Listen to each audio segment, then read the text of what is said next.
My daughter has been prying at the door handle every night. It's gone from adorable to disturbing. I remember the first time I heard it. Click, click. Honey, what's that? I asked my wife Carmen, after waking up in the middle of the night to a strange sound. What's what?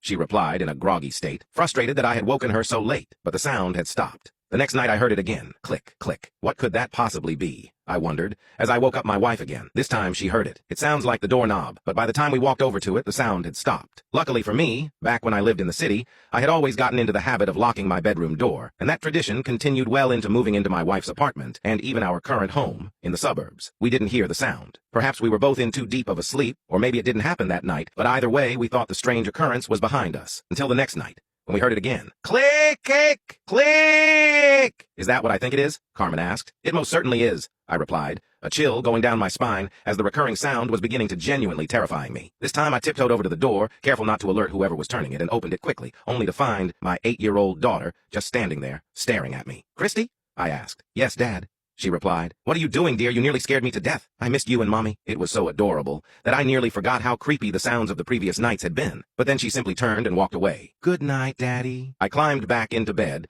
and let out a sigh of relief, relieved that my daughter was the source of the sound. But the next day, I started to think about it more, about the number of times it had happened, and how, after claiming to miss us, she simply walked away. So when it happened again the next night, I didn't open the door. Instead, I simply tiptoed over to it and listened. Click, click. I heard my daughter tugging at the door handle, twisting and turning it in a clear attempt to pry it open while we were sleeping, or at least she must have assumed. That's when the whole thing began to actually terrify me.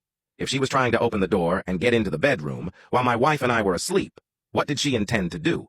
I became obsessed with that thought.